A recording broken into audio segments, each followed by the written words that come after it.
తెలుగు రాష్ట్రాల్లో వరి నారు మడులు పోసుకునే పనులు ముమ్మరంగా సాగుతున్నాయి. నేరుగా వరి విత్తే విధానాలు కొన్ని ప్రాంతాల్లో ఆచరణలో ఉన్నా చాలా మంది రైతులు నారుమళ్లను పెంచి నాటే పద్ధతిని ఆచరిస్తున్నారు.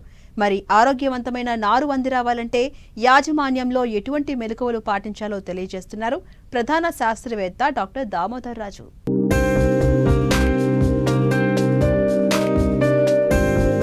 నాణ్యమైన విత్తనం, ఆరోగ్యవంతమైన నారు వరిలో అధిక దిగుబడికి సోపానం. నీటి లభ్యతను బట్టి కొంతమంది రైతులు మెట్టు నారుమళ్ల పెంపకం చేపడుతూ ఉండగా అధిక శాతం మంది రైతులు దుంప నారుమళ్లు పోస్తున్నారు. మరి నారు పుష్టిగా పెరిగి 25 నుండి 30 రోజుల్లో అంది రావాలంటే విత్తన శుద్ధి, పోషక యాజమాన్యం తప్పనిసరి అని వరి నారుమడులలో సమగ్ర యాజమాన్యం గురించి రైతులకు తెలియజేస్తున్నారు రాజేంద్రనగర్ వరి పరిశోధనా స్థానం అధిపతి డాక్టర్ దామోదర రాజు. ఖరీఫ్ సీజన్ ఆరంభమైంది. రైతులందరూ కూడా వరి నార్లు పోసే సమయం ఆసన్నమైంది. చాలామంది రైతులు ఇప్పటికే వరి నార్లు పోసి ఉన్నారు, ఇంకా నార్లు పోస్తున్నారు. జూలై 31 వరకు కూడా మనకు నార్లు పోసే అవకాశం ఉంది. కాబట్టి మరి మంచి పంట రావాలంటే నారుమడి యాజమాన్యం సక్రమంగా ఉండాలి. ముఖ్యంగా వరి నారును ఆరోగ్యంగా పెంచి సకాలంలో నాట్లు వేసినట్టయితేనే మీకు మంచి దిగుబడి పొందే అవకాశం ఉంటుందన్నమాట. ముఖ్యంగా వరి నారు మడి యాజమాన్యం చూసుకున్నట్లయితే మనకు అతి సన్న రకాలు, తర్వాత దొడ్డు రకాలు మనకు అందుబాటులో ఉన్నాయి. అతి సన్న రకాలైతే మీకు ఎకరానికి 15 కిలోల విత్తనం సరిపోతుంది. అదే సన్న రకాలు అంటే బీపీటీ లాంటి రకాలైతే మీకు ఒక 20 కిలోల విత్తనం ఒక ఎకరానికి సరిపోయే అవకాశం ఉంది. దొడ్డు రకాలు ముఖ్యంగా 1010, తర్వాత KNM 111 ఇట్లాంటి రకాలైతే ఒక ఎకరానికి 25 కిలోల విత్తనం సరిపోతుంది. అదే జై శ్రీరాము, తర్వాత తెలంగాణ సోనా, తర్వాత HMT లాంటి అతి సన్న గింజ రకాలైతే ఒక ఎకరానికి 15 కిలోలే సరిపోతుంది. ఇంకోటి ఎక్కువ విత్తనం పోసినా కూడా మీరు నారు ఒత్తుగా బలహీనంగా పెరుగుతుంది.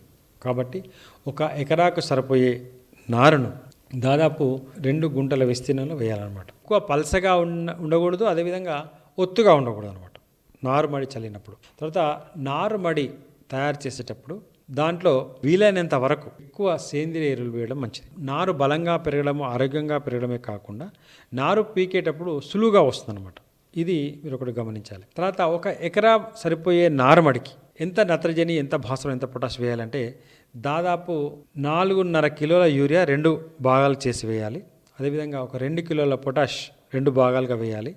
తర్వాత 1 కిలో DAP మీరు అడుగు మందుగా నారుమడికి వేయాలి.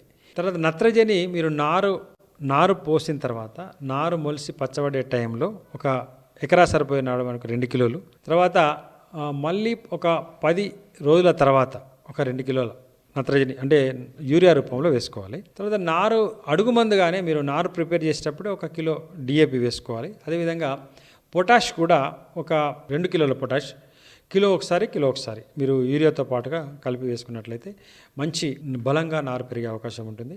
అదే కాకుండా మీరు ఎంత త్వరగా నారు పెంచితే అంత త్వరగా నాట్లు వేసుకోవచ్చు. ఎంత వయసున్న నారు వేయాలన్నది కూడా చాలా ముఖ్యం. ముఖ్యంగా మనం జనరల్గా చెప్పేది ఒక నెల రోజుల లోపు నారు మనం నాట్లు వేయమని చెప్తున్నాం.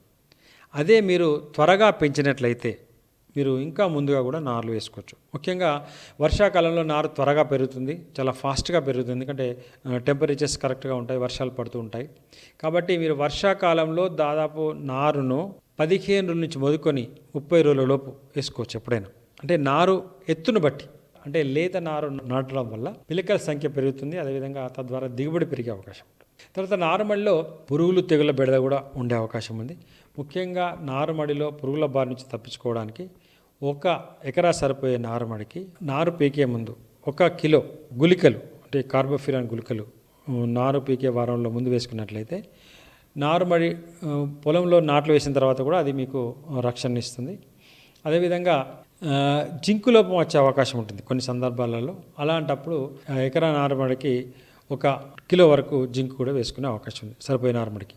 లేదంటే ప్రధాన పొలంలో కూడా జింకు వేసుకోవచ్చు. 1 ఎకరానికి 20 కిలోల జింకు. తర్వాత నారుమడిలో కలుపు కూడా వచ్చే అవకాశం ఉంటుంది. కాబట్టి మీరు నారుమడిలో కలుపు వచ్చినప్పుడు పోస్ట్ ఎమర్జెన్స్ వీడిసైడ్స్ అని ఉన్నాయి మీకు. ముఖ్యంగా ఈ నామినీ గోల్డ్ కానీ, లేదంటే అసట్ అనేది ఉంది, తర్వాత క్లించర్ అని ఉంది, అంటే బిస్పైరిబ్యాక్ సోడియం, అదేవిధంగా సైలోపాప్ బ్యూటైల్ అనేది వివిధ పేర్లతో దొరుకుతూ ఉంటుంది. తర్వాత ఇది పెనాక్సిలం అది కూడా వేరే వేరే పేర్లతో మీకు వివిధ వ్యాపార నామాలతో అందుబాటులో ఉంది. ఇవి ఏవైనా కూడా నారు పెరిగిన తర్వాత వేరే కలుపు గమనించినట్లయితే మీరు స్ప్రే చేసుకున్నట్లయితే బిస్బైరిబాక్ సోడియం అయితే 0.5 ml per లీటర్, అదేవిధంగా సైలోపాబ్యూటల్ అయితే 2 ml per లీటర్, ఈ విధంగా మీరు పెనాక్జులం అయితే 2 ml per లీటర్, ఈ విధంగా మీరు స్ప్రే చేసుకున్నట్లయితే కలుపు చనిపోతుంది. తర్వాత నార్మడికి వరి మొక్కకి ఏం కాదు. ఇది తర్వాత ఇంకొకటి ఏంటంటే